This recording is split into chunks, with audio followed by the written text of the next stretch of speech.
friends, once again welcome back to Nandus kitchen. വ്യത്യസ്തമായ നിറത്തിലും രുചിയിലും ഒരു ചിക്കൻ കറി ഉണ്ടാക്കാൻ ആഗ്രഹിക്കുന്നവർക്ക് വേണ്ടിയുള്ളതാണ് ഇന്നത്തെ നന്ദൂസ് കിച്ചണിലെ special recipe green chicken curry. Super ടേസ്റ്റിയായ ഈ ചിക്കൻ കറി എങ്ങനെയാണ് ഉണ്ടാക്കുന്നത് എന്ന് നോക്കാം. പുതിനയില 1 കപ്പ്, മല്ലിയില 1 കപ്പ്, കുറച്ച് കശുവണ്ടിപ്പരിപ്പ്, 1/2 കപ്പ് തൈര് എന്നിവ ഒരു മിക്സി ജാറിലേക്ക് ഇട്ട് നല്ല പേസ്റ്റ് രൂപത്തിൽ അരച്ചെടുക്കുക. ഒരു കടായി അടുപ്പിൽ വെച്ച് ചൂടായി വരുമ്പോൾ 1 ടേബിൾ സ്പൂൺ നെയ്യും 1 ടേബിൾ സ്പൂൺ ഓയിലും ഒഴിക്കുക. ഇതിലേക്ക് 4 ഏലക്ക, പട്ട, 3 ഗ്രാമ്പു എന്നിവ ചേർത്ത് മൂപ്പിച്ചെടുക്കുക. നെയ്യ് ഓപ്ഷനിലാണ്, പകരം 2 ടേബിൾ സ്പൂൺ ഓയിൽ മാത്രം എടുത്താലും മതിയാകും. ഇതിലേക്ക് 2 മീഡിയം വലിപ്പത്തിലുള്ള സവാള ചെറുതായി കട്ട് ചെയ്ത് ചേർക്കുക. ഇതൊന്ന് ഇളക്കി കൊടുത്ത ശേഷം 1/2 ടീസ്പൂൺ ഉപ്പ് കൂടി ചേർക്കുക. 2 മിനിറ്റ് നന്നായി വഴറ്റിയെടുക്കുക.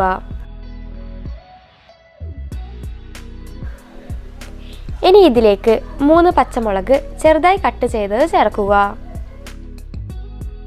അടുത്തതായി ഇതിലേക്ക് 1 ടേബിൾ സ്പൂൺ ഇഞ്ചി വെളുത്തുള്ളി പേസ്റ്റ് ചേർക്കുക.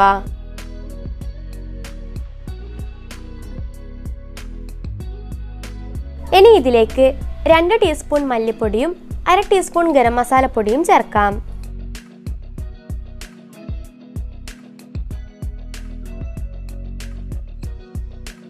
ഒരു 1/2 ടീസ്പൂൺ കുരുമുളക് പൊടി കൂടി ഇതിൽ ചേർത്ത് കൊടുക്കാം. ഇപ്പോൾ ചേർത്ത പൊടികളുടെ പച്ചമണം പോകുന്നത് വരെ ഒരു 2 മിനിറ്റ് മീഡിയം തീയിൽ എല്ലാം ഇളക്കി യോജിപ്പിക്കുക. 1/2 കിലോ ചിക്കൻ എല്ലോട് കൂടി തന്നെയാണ് എടുത്തിട്ടുള്ളത്. ചിക്കൻ കടായിലേക്കിട്ട് 1 മിനിറ്റ് എല്ലാം ഒന്നുകൂടി ഇളക്കി യോജിപ്പിക്കുക.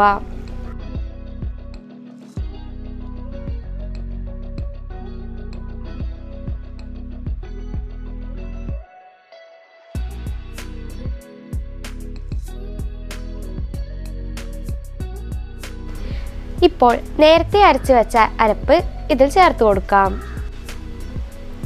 വീണ്ടും എല്ലാം ഒന്നുകൂടി ഇളക്കി യോജിപ്പിക്കുക. ഒരു 5 മിനിറ്റ് ഇങ്ങനെ തന്നെ ലോ ഫ്ലെയിമിൽ വേവിക്കുക.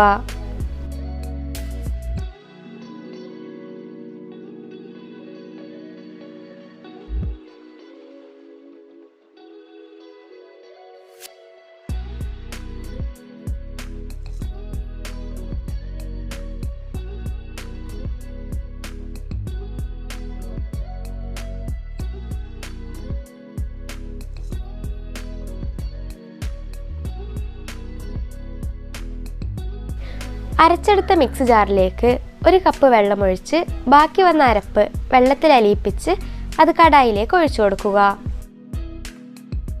വെള്ളമൊഴിച്ചാൽ തീ ഹൈ ഫ്ലെയിമിലിട്ട് തിളച്ചു തുടങ്ങിയാൽ തീ ലോ ഫ്ലെയിമിലേക്ക് മാറ്റണം. നന്നായി ഇളക്കി കൊടുക്കുക. ഈ സമയം ഉപ്പ് നോക്കിയിട്ട് ആവശ്യമെങ്കിൽ ഉപ്പ് ചേർത്ത് കൊടുക്കാം. എരിവ് കുറഞ്ഞുപോയി എന്നുള്ളവർക്ക് 2-3 പച്ചമുളക് അരച്ചത് വേണമെങ്കിൽ ചേർത്ത് കൊടുക്കാം. ഇനി ഇത് മൂടി വെച്ച് 10 മിനിറ്റ് വേവിച്ചെടുക്കാം. ഇടയ്ക്ക് മൂടി തുറന്ന് എല്ലാം ഒന്ന് ഇളക്കി കൊടുക്കാൻ മറന്നു പോകരുത്. ചിക്കൻ ആവശ്യത്തിന് വെന്തിട്ടുണ്ട്. ഇനി ഇതിൽ 2 ടേബിൾ സ്പൂൺ ഫ്രഷ് ക്രീം ചേർത്ത് കൊടുക്കാം. ഫ്രഷ് ക്രീം ചേർത്ത ശേഷം 1 മിനിറ്റ് കൂടി ചെറു തീയിൽ ചിക്കൻ വെന്ത ശേഷം ഇത് അടുപ്പിൽ നിന്ന് വാങ്ങാം.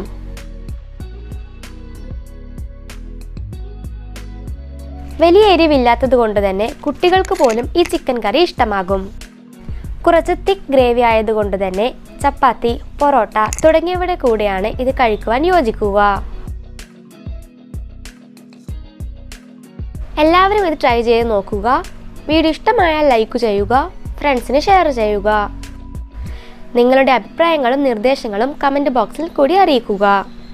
ഈ ചാനൽ സബ്സ്ക്രൈബ് ചെയ്യാത്തവരുണ്ടെങ്കിൽ ഇപ്പോൾ തന്നെ സബ്സ്ക്രൈബ് ചെയ്ത് നമ്മുടെ ചാനൽ ഫാമിലിയിൽ അംഗമാവുക.